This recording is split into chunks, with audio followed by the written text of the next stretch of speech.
सरस्वती नमस्तुभ्यं वरदे कामरूपिणी विद्यारंभं करिष्यामि सिद्धिर्भवतु मे सदा सिद्धिर्भवतु मे सदा। जय बोलो मूलांक श्री आदिनाथ भगवान की, अनंत अनंत सिद्ध परमेष्ठी भगवान की, चारित्र चक्रवर्ती प्रतिमाचार्य शांती सागर जी महाराज की, संत शिरोमणी आचार्य गुरु विद्यासागर जी महाराज की, मम दीक्षा गुरु आचार्य गुरु व चंद्र पर्वत सागर जी महाराज की, समस्त मुनि संघ की।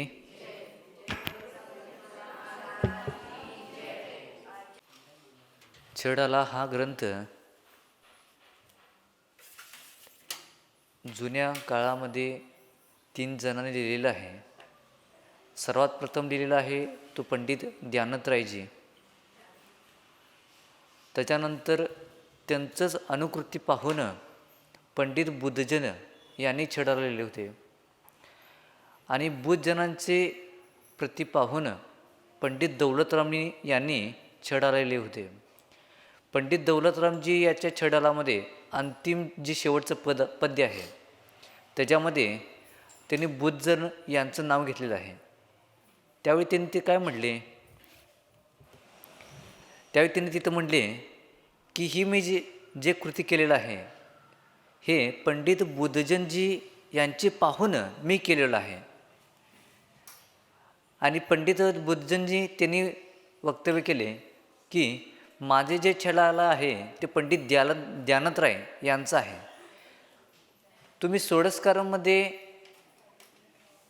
जे तुम्ही सोलकर भावनाचं पूजन करता हे पूजन पंडित ज्ञानत्रय त्यांचं आहे. ते तसेच अनेक वेगवेगळे त्यांचे छंद आहेत. नंदीश्वर भक्ती म्हणता तुम्ही, नंदीश्वर पूजन करता तुम्ही, पंचमहामेरू आदीचं आहे क्रिया, त्याच्यामध्ये ते पंडित ज्ञानत्रय त्यांचंच आहे. तसंच त्यांनी छडालाही पंडित ज्ञानत्रयजींनी केले होते. त्याचं आज मंगलाचरण करूया. ओंकार मझार पंच परमपद वसत है, 3 भुवन में सार वंदू मनवच काय कर. थोडक्यात अर्थ सांगतो इथे मी. संपूर्ण लोक में ओंकार अर्थात ओम में पंचपरमेष्टि पंचपद विराजमान है. 3 लोक में जो सार है उसे मैं मन वचन काय से नमस्कार करता हूँ. मला हे ज्ञानत्रय यांचं छडाला मिळालं होतं. त्याच्यामध्ये फक्त पद्य तेवढंच होते, त्याचा अर्थ लिहिलेले नव्हते. आचार्य विशुद्धसागर यांचे शिष्य साम्यसागर त्यांनी हे हिंदी अर्थ केलेले आहेत. इथं सांगितलेलं आहे 3 लोक में ओंकार. ओंकार म्हणजे ओम. आपण ओम हा शब्द म्हणतो. मग ह्या ओममध्ये काय आहे? ह्या ओममध्ये पंचपरमेष्ठी विराजमान आहे. पंचपरमेष्ठी पद विराजमान है, 3 लोक में जो सार है. या 3 लोकांमध्ये सार म्हणजे काय घेतलं? पंचपरमेष्ठी. पंचपरमेष्ठी म्हणजे काय? अरिहंत, सिद्ध, आचार्य, उपाध्याय, सर्व साधू. आणि ओम आदी म्हटलं. ह्या ओममध्ये पंचपरमेष्ठी तर आहे. जसं आपण नमो अरिहंतानम, नमो सिद्धानम, नमो आयर्यानम, नमो उवज्जायनम, नमो लोये सव्वसावनम. आता आपण हे नमो लोये सव्वसावनम त्यातून नमो लोये फक्त आपण शेवटच्या पदला घेतो, परंतु हे अंतदीपक आहे. हे अंतदीपक हे प्रत्येक पदाला सुद्धा लावू शकतो. जसं तुम्ही 10 धर्मामध्ये काय म्हटलं जाते? उत्तम, क्षमा, मार्दव, आर्जव, शौच, सत्य, संयम, तप, त्याग, अकिंचन्य, ब्रह्मचर्य. आता उत्तम हा शब्द सुरुवातीला लावला. तसं षोडशकारामध्ये दर्शन विशुद्धी, विनय संपदा आधीही तुम्ही म्हणत जाता. उत्तम, क्षमा, उत्तम हा शब्द दशलक्षमध्ये तुम्ही वापरला. उत्तम हा शब्द आदिदीपक आहे. तसं नमो लोये हा अंत्यदीपक आहे. तसं नमो लोये अरिहंतानम, नमो लोये सिद्धानम असंही पंचनमोकार मंत्रसुद्धा म्हटलं जातं. तसं ह्या 3 लोकांमध्ये अतिशय उत्तम सारभूत पंचपरमेष्ठी आहे. आणि ह्या पंचपरमेष्ठींना मी मनवचन कायने नमस्कार करतो. इथं मंगलाचरण रूपांमध्ये घेतलेलं आहे. त्यानंतर पुढं सांगितलेत, अक्षर ज्ञान न मोही छंद भेद समजू नहीं, थोडी मती किम होय भाया अक्षर भवानी. पर पुढं सांगतात, हे प्रभु मुझे शब्द ज्ञान नहीं है और छंद को मैं समझता नहीं हूँ. मुझ में बुद्धि कम है और अक्षर बोने है यानी अल्प है. पंडित ज्ञानंतरायजी स्वतः अल्पज्ञता व्यक्त करून मला छंद ज्ञान नाही, माझं अनेक शब्दाचं ज्ञान नाही, तरीसुद्धा मी जेवढं ज्ञान आहे माझ्याकडं त्या ज्ञानाचं त्या छंदाचा मी उपयोग करून मी तर ग्रंथाचं मी प्रारंभ करत आहे असे तर सांगत आहे. हे जास्त मोठं नाही, छोटंच आहे आणि याचा विस्तारही जास्त नाही. त्यामुळं जेवढं पुढे जाईल तेवढं मी घेतो. आत्म कठिन उपाय पायो नर भव क्यों तजे, राय उधी समाये फिर ढूंढे नहीं पाए. हे जीव, आत्म तत्व को पाना कठिन उपाय है, फिर क्यों इतना दुर्लभ नर भव पाकर कि बेवजह बेकार करते हो. जैसे सरसों का एक दाना समुद्र में डालने से फिर ढूंढे तो मिलेगा क्या, अर्थात नहीं मिलेगा. जसं आपल्याला मनुष्यभाव मिळाले की नाही, काय तिऱ्यांचे भाव मिळाले, मनुष्य आहे ना का. आपल्याला मनुष्यभाव मिळाले. हे मनुष्यभाव किती भावामधून मिळालेलं आहे, 84 लाख योनीतून अतिशय कमी संख्येत हा मनुष्यभाव आहे. आणि हा मनुष्यभाव मिळाल्यानंतर त्या मनुष्यभावाची आपण जर का किंमत समजून नाही घेतलो, जसं एक छोटीशी कथा सांगतो ज्याच्यामध्ये एका जंगलामध्ये एक व्यक्ती जंगलामध्ये दगड घेतो आणि हातामध्ये एक साखळी होती लोखंडाची, त्याला घासतो आणि ते दगड फेकून देतो. असं करत असतो. आणि त्याच वेळेला जंगलामधून एक वाटसरू म्हणजे एक व्यक्ती जात होता, तो पाहतो. आणि तो पाहिल्यानंतर तो त्याला विचारतो, तुम्ही काय करत आहे. मग त्यावेळी त्यांनी सांगतात, इथं कुठंतरी एखादं चिंतामणी रत्न आहे आणि त्या रत्नाला मी शोधण्याचा प्रयत्न आहे किंवा पारसमणी आहे. त्या पारसमणीच्या द्वारे ही हातातलं लोखंडाचं साखळी ही सोन्याची होणार होती, ते मी शोधत आहे. आणि असं सांगितल्यानंतर सांगतो, मग तो व्यक्ती ऐकतो आणि निघून जातो. मग काही काळानंतर तो व्यक्ती गेला होता पुढं, काही दिवसानंतर तो परत पुन्हा त्याच रस्त्याहून जात असतो. त्यावेळी परत तेच दृश्य पाहतो. त्यावेळेला परंतु एक फरक झालेला असतो की हातामध्ये जी लोखंडाची साखळी होती ती लोखंडाची नाही, ती सोन्याची झाली होती. तरीसुद्धा तो व्यक्ती काय करत होता, दगड घ्यायचा, घासाचा आणि फेकून द्यायचा. म्हणजे त्याला काय खूळ लागलं होतं का, नाही. ते काय केला होता, त्या साखळीला दगड घासून फेकून देत होता. परंतु त्याला हे कळालं नाही की कुठला दगड हा पारसमणी होता. काय बरं, कुठला दगड पारसमणी होता. तो दगड तरी फेकून दिला, आता तो दगड कसं घावाळायचा. तसंच हे मनुष्यभावसुद्धा ह्या 84 लाख योनीमधून आपण ह्या मनुष्यभावात आलेलो आहे. परंतु या मनुष्यभावामध्ये आल्यानंतरसुद्धा ह्या मनुष्यभावाची किंमत जाणून न घेता त्या सामान्यशा दगड समजून त्यानं फेकून दिला. तसंच आपण ह्या मनुष्यभावाचा सदुपयोग जर का केलो तर त्या व्यक्तीसारखं परत आपल्याला काय शोधात बसावं लागणार नाही. तसं इथं पंडितजी सांगत आहेत समुद्रामध्ये एखादी मोहरी पडल्यानंतर सापडणे शक्य आहे? शक्य आहे काय? मोहरी केवढा असते? मोठा असते? लहान असते. आणि ते पाण्यामध्ये एखादी खाली जाऊन बसल्यानंतर शोधणं हे अतिशय कठीण आहे. तसंच 84 लाख योनीमधून मनुष्यभाव मिळणे कठीण आहे. आणि त्या कठीणमध्ये सुद्धा परत मनुष्यभाव मिळाल्यानंतर त्या मनुष्यभावाचा सदुपयोग जर का करून नाही घेतलो तर परत ते कितीही शोधलं तर त्या मोहरी मिळणार नाही. तसं मनुष्यभाव परत पुन्हा मिळणार नाही. परत पुढे सांगतात, यह विद नर भव कोय पाय विषय सुख मे रमे सोषट अमृत खोय हलाहल विष कोप पिये. हे भव्य, यह जो मनुष्य पर्याय मिली है इसको पाकर तुम विषय अर्थात इंद्रिय सुखों में मत फंसे रहो. कोई महामूर्ख व्यक्ति ही होगा जो हाथ में आए अमृत को फेंक देगा और तुरंत ही मरण करने वाले इंद्रिय विषय लोलुपी हलाहल नामक विष बहुत जहरीला विष का पान करेगा. हे मनुष्यभाव अतिशय कठीणतेने मिळालेलं आहे.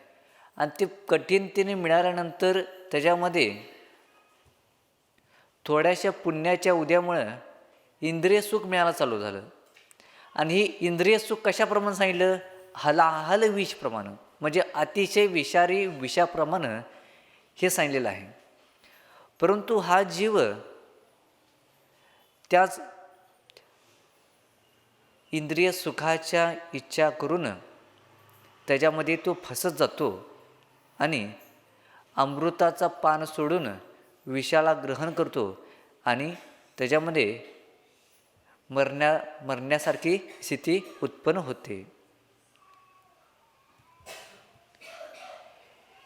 ईश्वर भाको हेय नर भव मत खोय वृथा फिर न मिले यह देह पछताओ बहु होय गोय. हे पुण्य पुरुष, प्रभु को देखो वे ईश्वर कैसे हैं. म्हणजे इथे काय सांगत आहेत? हे पुण्य जीवा, प्रभू म्हणजे भगवान, भगवंतानं पहा हे भगवान कसं आहेत. मनुष्य भव को पाकर के उनको रत्न के समान श्रमण दीक्षा धारण. हे भव्य, यह नर देह पुनः कब मिले. यदि आज यह नर देह का उपाय नहीं किया तो फिर पछताना पडेगा. आपण रोज भगवंतानं पाहतो. भगवंतानं पाहिल्यानंतर आपल्याला काय वाटतं? काय वाटत नाही? कायच वाटत नाही. हा बरं. एकदा खाणीतून दगड आल्यानंतर त्याच्यातील नको असा भाग काढून टाकला शिल्पकाराने. परत त्या शिल्पकारामध्ये भगवंतांच्या सारखा आकार निर्माण केला आणि त्या भगवंतांच्या आकाराच्या प्रतिमेला आचार्य भगवंतांनी पंचकल्याणकच्या द्वारे सूर्यमंत्र, प्राणप्रतिष्ठा मंत्र, पंचकल्याणकच्या द्वारे दगडापासून भगवंतांचं रूप धारण केले. कशामध्ये?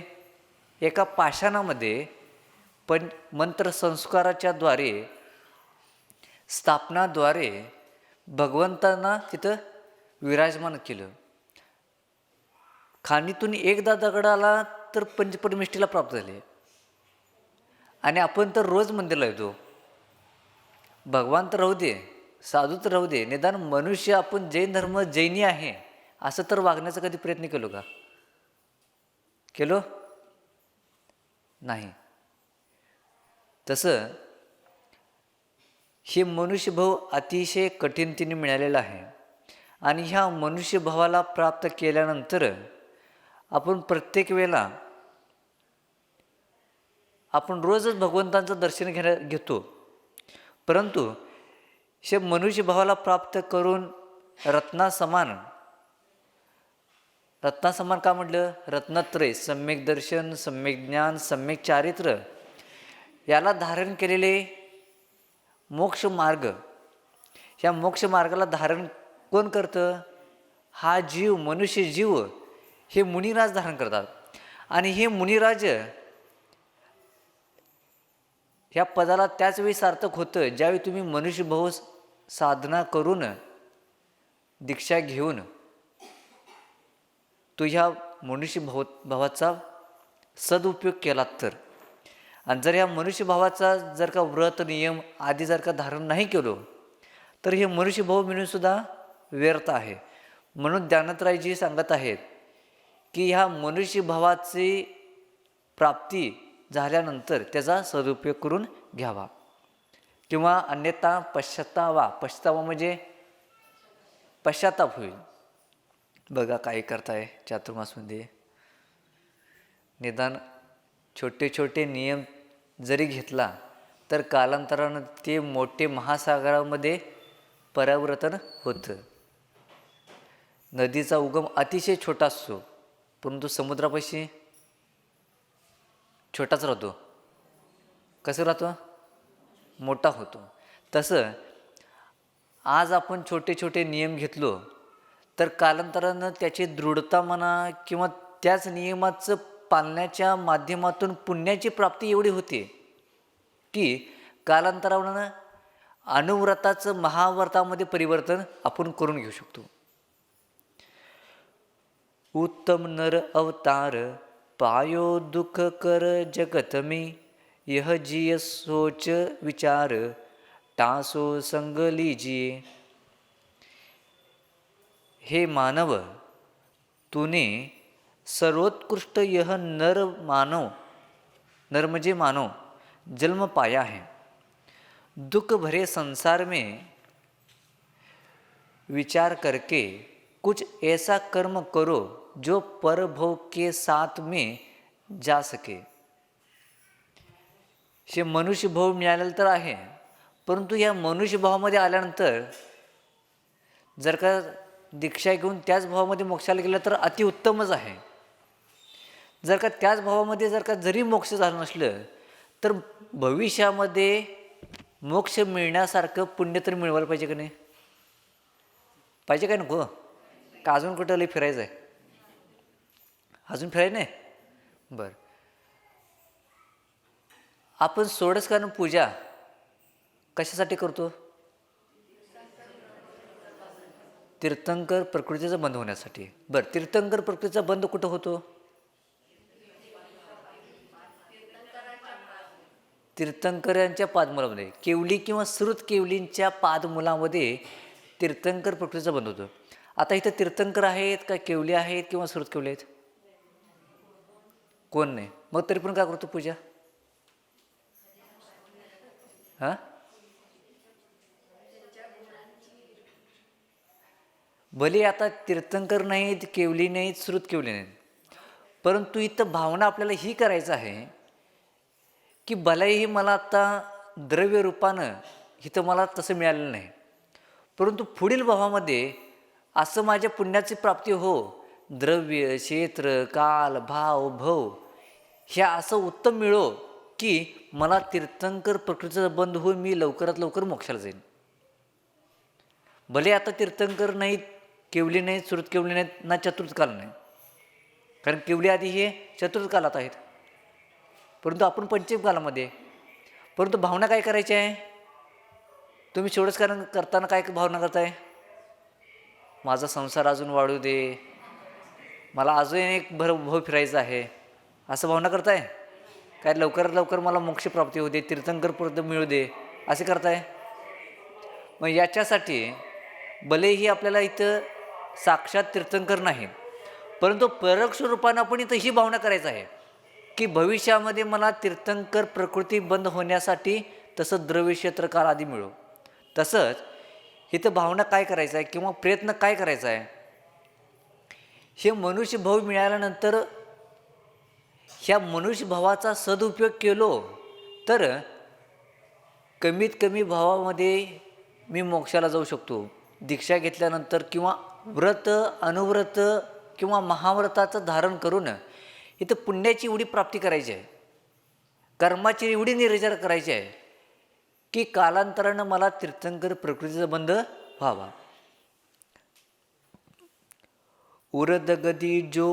उरदगती को बीज धर्म न जोयमान आचरे, मनुष्य योनी लहीज कूप पडे कर दीपले. काय सांगत बघा पंडितजी, हे आत्मन मोक्ष गति का बीज आपको मनुष्य भव पर्याय के रूप में मिली है और धर्ममय आचरण नहीं करेंगे तो मनुष्य पर्याय मिलकर क्या लाभ होगा. जैसे अंधे मनुष्य को दीपक मिल जाए और वह कुएं में गिर जाए तो फिर दीपक का कोई लाभ नहीं हुआ. वैसे ही मनुष्य पर्याय के बिना धर्म आचरण का क्या लाभ होगा, कुछ भी लाभ नहीं होगा. काय सांगतात पहा, मोक्ष गती प्राप्त करण्यासाठी कुठल्या गतीतून मोक्षाला जाऊ शकतो. तिऱ्यांच्या गतीमधून, नरगती, देवगती, फक्त मनुष्यगती. मोक्षगतीचं बीज हे मनुष्यगतीत आहे. काय सांगत आहेत, मोक्षगती म्हणजे गती म्हणजे मोक्ष, तिथं जाण्यासाठी त्याचं बीज कुठं आहे, ह्या मनुष्यगतीमध्ये आहे. आणि ह्या मनुष्यगती रूपी बीजामध्ये आपण आल्यानंतर ह्या पर्यायाचा सदुपयोग नाही केलो, धर्ममय आचरण जर का नाही केलो तर ह्या मनुष्यगती मिळून ह्या मनुष्यगतीचा काय फायदा, आपल्याला काय फायदा आहे, काय आहे का नाही. तुम्ही कोण आहे नो का. मग विचार करा, तुमच्याकडे किती व्रत आहे, किती नियम आहे, किमान रात्री भोजन त्याग आहे का, किमान रात्री पाणी प्यायचं त्याग करतो का, किंवा गाळीम प्यायचं, किंवा असे छोटे छोटे रोज मंदिरला दर्शन येतो का. मी काय घ्या म्हणून तुम्हाला जबरदस्ती करत नाही, आणि घेतला तर कुणाला अडवत पण नाही.